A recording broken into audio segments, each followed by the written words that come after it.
বালভার্দে সবাইকে কার্ড দেওয়া হয়েছে, ইভেন এনরিকে কার্ড দেওয়া হয়েছে। তো এনরিক খেলে না, তার সেটা কোনো ফারাক পড়ে না, কিন্তু এনরিকেও কার্ড দিছে। ইভেন বেলিংহামের ইনসিডেন্টটা, বেলিংহামকে ফোর্থ অফিসিয়াল মাঠে আসতে বলছে, মাঠে তারপর হলুদ কার্ড দিয়ে দেওয়া হলো। বেলিংহামকে যে এরকম মাইরে একদম এখানে ফাইটে ফেলাইছে, একদম রক্ত পড়তেছে, সেটা কোনো ভিআর চেক হলো না, কিছু হলো না, উল্টে বেলিংহামকে হলুদ কার্ড দেওয়া হলো। VAR refereeing. কিন্তু সেম ইঞ্চে যখন লামাইনিয়ামের সাথে হইলো, তখন তাকে যখন মারা হইলো, তখন আরো সফট মারা ছিল, তাকে ফুলভাবে ওইভাবে মারে না, তার রক্ত তো কিছুই বেরোয়নি, সেটা লাল কার্ড হয়ে যায়। This is football, this is not football, this is লা লিগা এন্ড ওয়েলকাম টু নেগ্রেডা লিগ। এই জন্য কোনো ওয়ার্ল্ড টুর্নামেন্টে, কোনো বাইরের ইউএফএ চ্যাম্পিয়ন্স লিগে কোনো স্প্যানিশ রেফারি চান্স পায় না, ঠিক এই কারণে। কারণ এদের কোনো লেভেলই নেই রেফারিং করার, একে third tyre fourth tyre referring করার যোগ্যতা নেই যদি এই ধরনের রেফারিং করতে আসে একটা টপ টায়ার লিগে। আমি জানি লা লিগায় অথরিটি এদের কিভাবে পারমিশন দেয় যে রেফারি করে সব ম্যাচে, এইরকম মেন্টালিটি রেফারিং করতে আসে। আর আমি যেমন প্রথমবার দেখলাম রেফারি একটা প্লেয়ারকে প্রভোগ করতেছে, এটা কোন ধরনের রেফারি, কেমন রেফারি এটা?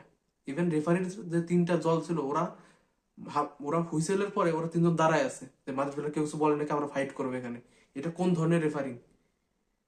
আমি জীবনে এই ধরনের রেফারিং দেখি নাই কোনোদিন। এখন কিছু ক্লিয়ার কাট কথা বলি, আমাদের টিম থেকে কিছু প্লেয়ারকে আউট করতে হবে। First of all Fran Garcia, and then Vinicius. অনেকের হয়তো খারাপ লাগতে পারে কথাটা, কিন্তু ভিনিসিয়াসকে আউট হইতে হবে। আর he is not suitable for this team anymore. ওর কোচের সাথে ফাইট, ওর এত দ্বিধা, এত দ্বন্দ্ব, ওর কন্ট্রাক্ট সাইন করবে না, 30 মিলিয়নই লাগবে, অমুক তমুক, সে খেলতে পারবে না কোনো বালটাও, তাকে 30 মিলিয়ন দেওয়া লাগবে। মানে ব্যালন্ডার পাই না, তারপর থেকে তার মনে করো তার আর কিচ্ছু নাই, সে আর খেলায় ভুলে গেছে, এরকম হলে আর সে ডিমান্ড করে সে 30 মিলিয়ন পাবে। তাকে সে খারাপ খেলে তাকে সাফ করা যাবে না, সে কি একটা প্লেয়ার, তাকে খারাপ খেলে তাকে সাফ করা যাবে না, সেরকম হয়ে গেছে।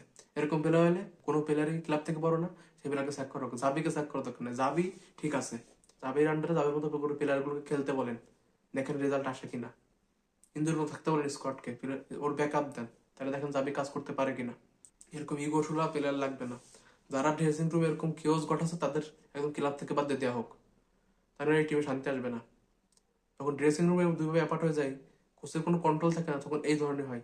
ট্যাক্টার কোনো ইস্যু থাকে না, প্লেয়ারদের হাঙ্গার থাকে না, কিচ্ছু থাকে না। আর এই যে এরা যে রিয়াল মাদ্রিদ ক্লাবে খেলে আগে আমাদের, আর আর সবচেয়ে বড় সমস্যা কি জানেন? আমাদের প্লেয়াররা এই যে ডিফিট গুলো, এগুলোকে নিতে পারে না। তোমরা খারাপও খেলবা, ডিফিটও নিতে পারবা না, এরকম তো হবে না। আগে আমরা যখন খেলতাম, ইভেন ক্রিস্টিয়ানো রোনালদো 2 গোল করার পর তারা ফ্যান দেখে হুইসেল শুনতো, চিন্তা করেন যে আগে ফ্যান বেস কেমন ছিল। আর বর্তমানে এরা প্রতিটা ম্যাচে খারাপ খেলে, একদম নিম্নমানের ঘুমার্কা খেলা খেলে, তা ওদের এরকম লজ্জা হয় না।